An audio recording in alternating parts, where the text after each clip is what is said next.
सीताराम राम राम भक्तो रामचरितमानस बालकांड श्री रामजी सीताजी सर्वे अयोध्या पहोंच्या छे। सुंदर मणियोनी बनावेला स्वागत द्वार अने तोरणो एवा जणाय छे जाणे इंद्रधनुष सजाव्या होय। अटारीओ सुंदर अने चंचल स्त्रीओ प्रगट थाय छे अने संताई जाय छे, आवे छे जाय छे एवी जणाय छे जाणे सुंदर चंचल वीजळीओ चमकी रही होय।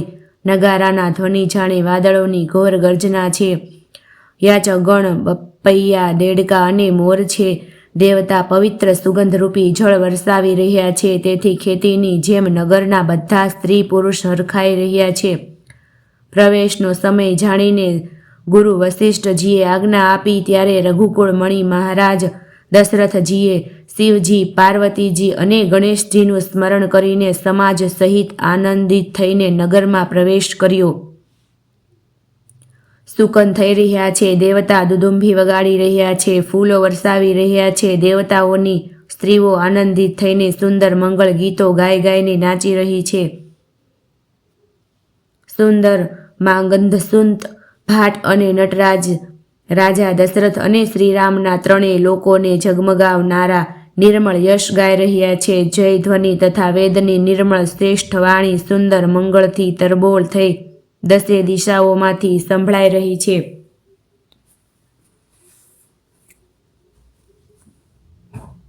ઘણા જ વાજા વાગવા લાગ્યા।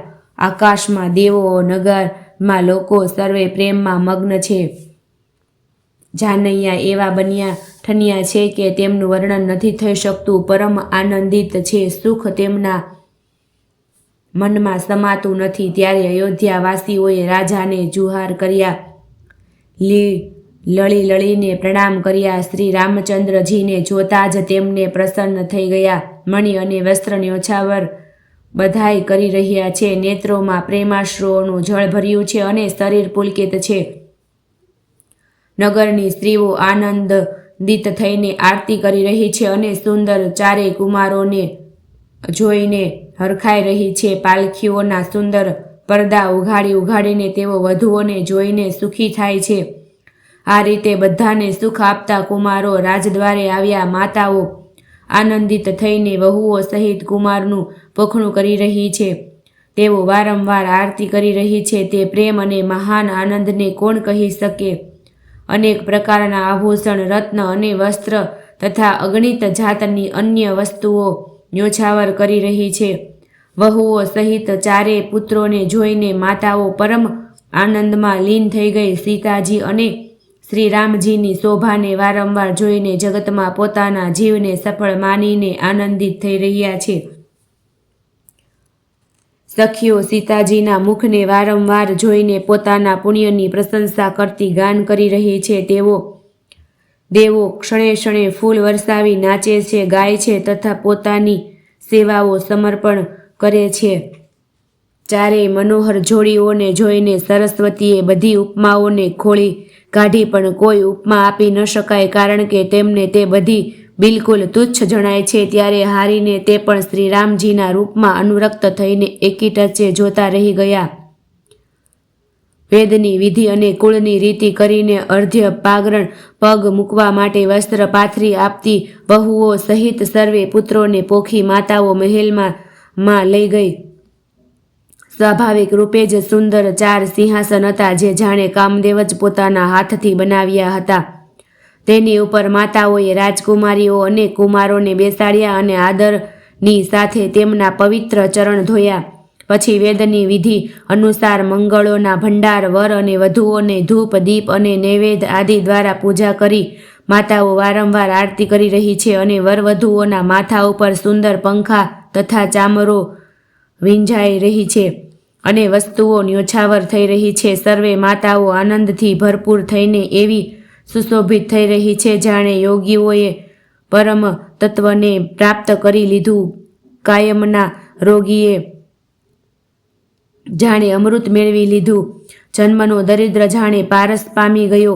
આંધળાને સુંદર નેત્રોનો લાભ થયો। બોબડાના મુખમાં જાણે સરસ્વતી આવીને બિરાજ્યા અને સુરવીરે જાણે યુદ્ધમાં વિજય મેળવ્યો। આ સુખોથી પણ 100 કરોડો ઘણો અધિક આનંદ માતાઓ પામી રહી છે, કારણ કે રઘુકુળના ચંદ્રમાં શ્રી રામજી વિવાહ કરીને ભાઈઓ સહિત ઘેર આવ્યા છે. માતાઓ લોકરીત કરે છે અને વરવધુઓ લજાય છે. આ મહાન આનંદ અને વિનોદ જોઈને શ્રી રામચંદ્રજી મનમાં ને મનમાં મલકાય છે. મનની સર્વે વાસનાઓને પૂર્ણ થઈ જાણીને દેવો અને પિતૃઓનું સારી રીતે પૂજન કર્યું. સર્વેને વંદના કરીને માતાઓએ એ જ વરદાન માગે છે કે ભાઈઓ સહિત શ્રી રામનું કલ્યાણ થાય. દેવો અદૃશ્ય રહી અંતરિક્ષમાંથી આશીર્વાદ આપી રહ્યા છે અને માતાઓ આનંદિત થઈ ખોળો ભરીને લઈ રહી છે. તદ ઉપરાંત રાજાએ જાનૈયાઓને તેડાવી લીધા અને તેમને વાહનો, વસ્ત્ર, મણિ, રત્ન અને આભૂષણો આદિ આપ્યા. આજ્ઞા પામીને શ્રી રામજીને હૃદયમાં રાખીને તે સર્વે આનંદિત થઈને પોતાના ઘરે ગયા. નગરના સમસ્ત સ્ત્રી પુરુષોને રાજા કપડાં અને ઘરેણાની પહેરામણી આપી ઘેર ઘેર વધામણા વાગવા લાગ્યા. યાચક લોકો જે માગે છે વિષય પ્રસન્ન થઈને રાજા તેને આપે છે. સઘળા સેવકો અને વાજાવાળાઓને રાજાએ અનેક પ્રકારના દાન અને સન્માનથી સંતુષ્ટ કર્યા. બધા જુહાર કરીને આશીષ આપે છે અને ગુણ સમૂહોની કથા ગાય છે. ત્યારે ગુરુ અને બ્રાહ્મણો સહિત રાજા દશરથજીએ મહેલમાં ગમન કર્યું. વસિષ્ઠજીએ આજ્ઞા પામીને તેને લોક અને વેદની વિધિ પ્રમાણે રાજાએ આદરપૂર્વક પાળી. બ્રાહ્મણોની ભીડ જોઈને પોતાનું મોટું ભાગ્ય જાણીને બધી રાણીઓ આદર સાથે ઉઠી ચરણ ધોઈને તેમણે સર્વેને સ્નાન કરાવ્યું અને રાજાએ સારી રીતે પૂજન કરી તેમને ભોજન કરાવ્યું. આદર, દાન અને પ્રેમથી પુષ્ટ થયેલા તેઓ સંતુષ્ટ મનથી આશીર્વાદ આપતા ગયા. રાજાએ ગાંધીપુત્ર વિશ્વામિત્રની ઘણી રીતે પૂજા કરી અને કહ્યું, હે નાથ, મારા જેવો ધન્ય બીજો કોઈ નથી. રાજાએ તેમને બહુ પ્રશંસા કરી અને રાણીઓ સહિત તેમને ચરણરજને ગ્રહણ કરી. તેમને મહેલમાં ઉતરવા માટે ઉત્તમ સ્થાન આપ્યું, જેથી રાજા અને આખો રાણીવાસ તેમના મન મુજબ ચાલે, અર્થાત જેમાં રાજા અને મહેલની સર્વે રાણીઓ સ્વયં એમની ઈચ્છા મુજબ એમને આરામ તરફ દ્રષ્ટિ રાખી શકે. પછી રાજાએ ગુરુ વસિષ્ઠજીના ચરણકમળોની પૂજા કરી અને વિનંતી કરી. તેમના હૃદયમાં પ્રીતિ ઓછી ન હતી, અર્થાત ઘણી હતી. વહુઓ સહિત સર્વે રાજકુમાર અને સર્વે રાણીઓ સહિત રાજા વારંવાર ગુરુજીના ચરણકમળોની વંદના કરે છે અને મુનીશ્વર આશીર્વાદ આપે છે. રાજાએ અત્યંત પ્રેમપૂર્ણ હૃદયથી પુત્રોને અને સર્વે સંપત્તિને સામે મૂકીને તેને સ્વીકાર કરવા માટે વિનંતી કરી, પરંતુ મુનિરાજે પુરોહિતોના સંબંધે ફક્ત પોતાને યોગ્ય લાગેલો જ માગ્યો અને ઘણી જાતના આશીર્વાદ આપ્યા. પછી સીતાજી સહિત શ્રી રામચંદ્રજીને હૃદયમાં રાખીને ગુરુ વસિષ્ઠ હર્ષિત થઈને પોતાના સ્થાને ગયા. રાજાએ બધા બ્રાહ્મણોની સ્ત્રીઓને તેડાવી અને તેમને સુંદર સુંદર વસ્ત્ર તથા આભૂષણો પહેરાવ્યા. પછી સર્વે સૌભાગ્યવતીઓને નગર આખાની સૌભાગ્યવતી બહેન, બેટી, ભાણેજ આદિને તેડાવી અને એમને રુચિ જાણીને તે મુજબ તેમને પહેરામણી આપી. લાગા વાળા લોકો સર્વે પોતપોતાના લાગા મુજબ લે છે અને રાજાઓના શિરોમણી દશરથજી એમની ઈચ્છા અનુસાર આપે છે. જે મહેમાનોને પ્રિય અને પૂજનીય માન્યા તેમનું રાજાએ સારી રીતે સન્માન કર્યું. દેવજનો શ્રી રઘુનાથજીનો વિવાહ જોઈને ઉત્સવની પ્રશંસા કરી, ફૂલ વરસાવતા, નગારા વગાડી અને પરમ સુખ પામતા પોતપોતાના લોક તરફ ચાલ્યા. તેઓ એકબીજાને શ્રી રામજીનો યશ કહેતા જાય છે. હૃદયમાં પ્રેમ સમાતો નથી. બધી રીતે બધાનો પ્રેમપૂર્વક આદર સત્કાર કરી લીધા પછી રાજા દશરથના હૃદયમાં પૂર્ણ ઉત્સાહ આનંદ ભરાઈ ગયો. જ્યાં રાણીવાસ હતો ત્યાં તેઓ પધાર્યા અને વહુઓ સહિત તેમણે કુમારોને જોયા. રાજાએ આનંદ સહિત પુત્રોને ખોળામાં બેસાડ્યા. તે સમયે રાજાને જેટલું સુખ મળ્યું તે કોણ કહી શકે. પછી પુત્ર વધુઓને પ્રેમ સહિત ખોળામાં બેસાડી વારંવાર હૃદયમાં હર્ષ થઈને એમને લાડકોડ લડાવ્યા.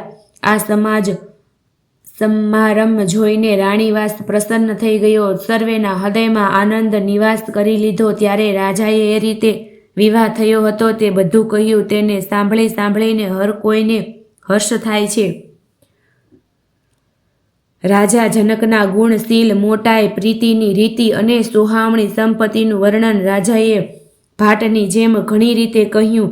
જનકજીની કરણી સાંભળીને બધી રાણીઓ ઘણી પ્રસન્ન થઈ.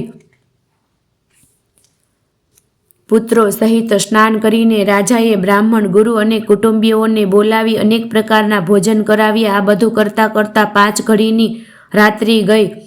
સુંદર સ્ત્રીઓ મંગલગાન કરી રહી છે. રાત્રિ સુખની મૂળ અને મનોહરની લાગે છે.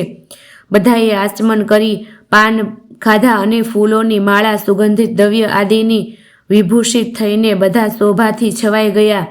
શ્રી રામચંદ્રજીને જોઈને અને આજ્ઞા પામીને બધા શીશ નમાવી પોતપોતાને ઘેરે ચાલ્યા. ત્યાંના પ્રેમ, આનંદ, વિનોદ, મોટાઈ, સમય, સમાજ અને મનોહરતાને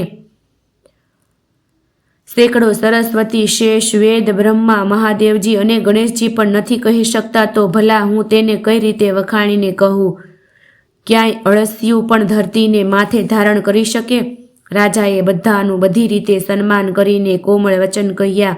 રાણીઓને બોલાવીને કહ્યું, બહુઓ હજી બાળક છે, પારકા ઘરે આવી છે, એમને એ રીતે રાખજો જેમ નેત્રોને પાપણ રાખે છે. જેમ પાપણો નેત્રોની દરેક રીતે રક્ષા કરે છે અને તેમને સુખ પહોંચાડે છે, તેવી જ રીતે આમને સુખ પહોંચાડજો.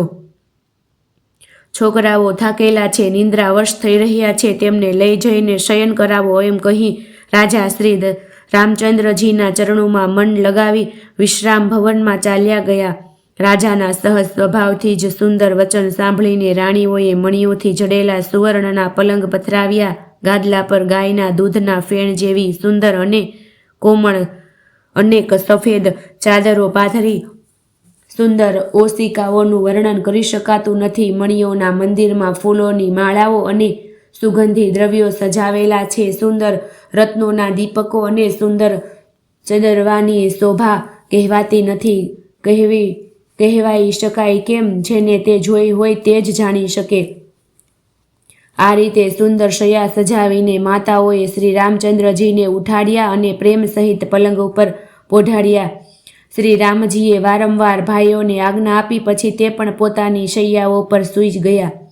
શ્રી રામજીના શ્યામ અને સુંદર કોમળ અંગોને જોઈને સર્વે માતાઓ પ્રેમ સહિત વચન કહી રહી છે. હે તાત, માર્ગમાં જતા તમે ઘણી ભયાવહ તાડકા રાક્ષસીને કઈ રીતે મારી? ઘણા ભયાનક રાક્ષસ કે વિકટ યોદ્ધા હતા, જેઓ યુદ્ધમાં કોઈને કશું જ ગણતા ન હતા. તે દુષ્ટ મારીચ અને સુબાહુને તેમને સહાયકો સહિત તમે કેવી રીતે માર્યા? હે તાત, હું ઉવારણા લઉં છું. મુનિની કૃપાથી જ ઈશ્વરે તમારી ઘણી જ આફતોને ટાળી છે. બંને ભાઈઓને યજ્ઞની રક્ષા કરીને ગુરુજીની કૃપાથી સર્વે વિદ્યાઓ પ્રાપ્ત કરી ચરણોની રજ અડતા જ મુનિ પત્ની અહલ્યા તરી ગઈ. વિશ્વભરમાં આ કીર્તિ પૂર્ણ રૂપે વ્યાપ્ત થઈ ગઈ છે. કાચબાની પીઠ, વ્રજ અને પર્વતથી પણ કઠોર શિવજીના ધનુષ્યને રાજાઓના સમાજમાં તમે તોડી નાખ્યું છે. વિશ્વ વિજયના યશને અને જાનકીને પામ્યા અને સર્વે ભાઈઓએ પરણાવી ઘેર આવ્યા. તમારા બધા કર્મો અનુમાનુષી છે. મનુષ્યની શક્તિ બહારના છે, જેને કેવળ વિશ્વામિત્રજીની કૃપાએ સુધાર્યા છે, સંપન્ન કર્યા છે. હે તાત, તમારું ચંદ્રમુખ જોઈને આજે અમારો જગતમાં જન્મ લેવો સફળ થયો. તમને જોયા વિના જે દિવસ વીત્યા છે તેમને બ્રહ્મા ગણતરીમાં ન લે, અમારા આયુષ્યમાં સામેલ ના કરે. વિનય ભર્યા ઉત્તમ વચન કહીને શ્રી રામચંદ્રજીએ સર્વે માતાઓને સંતુષ્ટ કરી પછી શિવ, ગુરુ અને બ્રાહ્મણોના ચરણોનું સ્મરણ કરીને નેત્રોને નિંદ્રાને વશ કર્યા, અર્થાત તેઓ સૂઈ ગયા. ઊંઘમાં પણ એમનું અત્યંત સુંદર મુખડું એવું શોભી રહ્યું હતું જાણે સંધ્યાના સમયનું લાલ કમળ શોભી રહ્યું હોય. સ્ત્રીઓ ઘેર ઘેર જાગરણ કરી રહી છે અને પરસ્પર એકબીજાને મંગળમય ફટાણા ગવાઈ રહ્યા છે. રાણીઓ કહે છે, હે સજની, જુઓ આજે રાત્રિની શોભા કેવી છે, જેથી અયોધ્યા વિશેષ શોભિત થઈ રહી છે. આમ કહેતા સાસુઓ સુંદર વહુઓને લઈને સૂઈ ગઈ, જાણે સર્પોએ પોતાના શીશ ઉપરના મણીઓને હૃદયમાં છુપાવી દીધા હોય. પ્રાતઃકાળે પવિત્ર બ્રહ્મ મુહૂર્તમાં પ્રભુ જાગ્યા.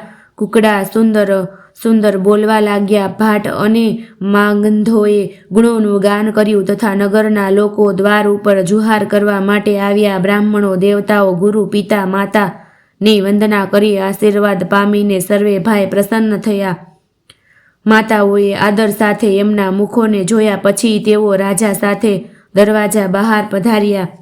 સ્વભાવથી જ પવિત્ર ચારે ભાઈઓએ સર્વે સ્વચાદીથી નિવૃત્ત થઈને પવિત્ર સરયુ નદીમાં સ્નાન કર્યું અને પ્રાતઃ ક્રિયા સંધ્યા વંદન કરી તેઓ પિતાની પાસે આવ્યા. રાજાએ જોતા જ તેમને હૃદયે લગાડી દીધા. તત્પશ્ચાત તેઓ આજ્ઞા પામીને હર્ષિત થઈને બેસી ગયા. શ્રી રામચંદ્રજીના દર્શન કરીને નેત્રોના લાભની બસ આ જ સીમા છે એવું અનુમાન કરીને આખી સભા શીતળ થઈ ગઈ. અર્થાત બધાના ત્રણેય પ્રકારના તાપ સદાને માટે ટળી ગયા. પછી મુનિ વસિષ્ઠજી અને વિશ્વામિત્રજી આવ્યા. રાજાએ તેમને સુંદર આસનો પર બેસાડ્યા અને પુત્રો સહિત એમની પૂજા કરી તેમના ચરણે પડ્યા. બંને ગુરુ શ્રી રામજીને જોઈને પ્રેમમાં મુગ્ધ થઈ ગયા. વસિષ્ઠજી ધર્મનો ઇતિહાસ કહી રહ્યા છે અને રાજા રાણી વાસ સહિત સાંભળી રહ્યા છે, જે મુનિઓના મનને પણ અગમ્ય છે. એવી વિશ્વામિત્રજીની કરણીનું વસિષ્ઠજીએ આનંદિત થઈને અનેક રીતે વર્ણન કર્યું. વામદેવજી બોલ્યા, આ સઘળી વાતો સત્ય છે. વિશ્વામિત્રજીની સુંદર કીર્તિ ત્રણેય લોકમાં છવાયેલી છે. આ સાંભળીને હર કોઈને આનંદ થયો. શ્રી રામ લક્ષ્મણના હૃદયમાં અધિક ઉત્સાહ આનંદ થયો. નિત્ય મંગળ આનંદ અને ઉત્સવ થાય છે. આ રીતે આનંદમાં દિવસો વીતતા જાય છે. અયોધ્યા આનંદથી ભરાઈને છલકાઈ ગઈ.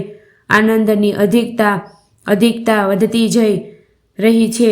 સારો દિવસ શુભ મુહૂર્ત જોઈને સુંદર મીંઢોળ છોડવામાં આવ્યા. મંગળ, આનંદ અને વિનોદ કંઈ ઓછા નહોતા, અર્થાત ઘણા થઈ રહ્યા હતા. આ રીતે નિત્ય નવા સુખને જોઈને દેવતા પ્રશંસા કરે છે અને અયોધ્યામાં જન્મ મેળવવા માટે બ્રહ્માજીને યાચના કરે છે.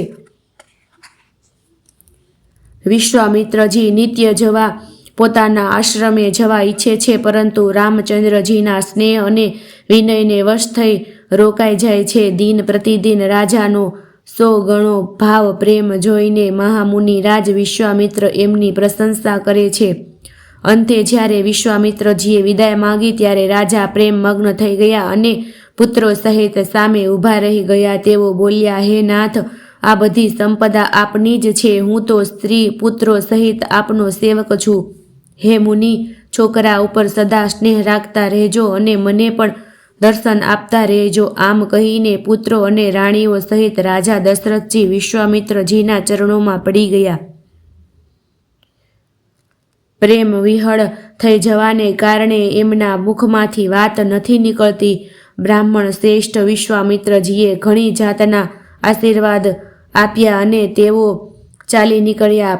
પ્રીતિની રીતિ કહી નથી શકાતી. બધા ભાઈઓની સાથે લઈને શ્રી રામજી પ્રેમ સાથે તેમને વળાવી અને આજ્ઞા પામીને પાછા વળ્યા. ગાંધી કુળના ચંદ્રમા વિશ્વામિત્રજી ઘણા હર્ષ સાથે શ્રી રામચંદ્રજીના રૂપ, રાજા દશરથની ભક્તિ, ચારે ભાઈઓના વિવાહ અને બધાના ઉત્સવ અને આનંદને મનમાં વખાણતા જતા હતા. વામદેવજી અને રઘુકુળના ગુરુ જ્ઞાની વશિષ્ઠજીએ ફરી વિશ્વામિત્રની કથા વખાણીને કહી. મુનિનો સુંદર યશ સાંભળીને રાજા મનમાં પોતાના પુણ્યનો પ્રભાવની પ્રશંસા કરવા લાગ્યા. આજ્ઞા થઈ ત્યારે બધા લોકો પોતપોતાના ઘેર પાછા ફર્યા. રાજા દશરથ પણ પુત્રો સહિત મહેલમાં પધાર્યા. ત્યાં બધા શ્રી રામચંદ્રજીના વિવાહની ગાથાઓ ગાઈ રહ્યા છે. શ્રી રામચંદ્રજીનો પવિત્ર સુયશ ત્રણેય લોકમાં છવાઈ ગયો છે. જ્યારથી શ્રી રામચંદ્રજી વિવાહ કરીને ઘેર આવ્યા ત્યારથી બધી જાતનો આનંદ અયોધ્યામાં આવીને વસવા લાગ્યો. પ્રભુના વિવાહમાં જેવો આનંદ ઉત્સવ થયો તેને સરસ્વતી અને સર્પોના રાજા શેષજી પણ નથી કહી શકતા. શ્રી સીતારામજીના યશને, કવિકુળના જીવને પવિત્ર કરનારો અને મંગળની ખાણ જાણીને એનાથી મેં પોતાની વાણીને પવિત્ર કરવા માટે કંઈ થોડોક વખાણીને કહ્યો છે. પોતાની વાણીને પવિત્ર કરવા માટે તુલસીએ રામનો યશ કહ્યો છે.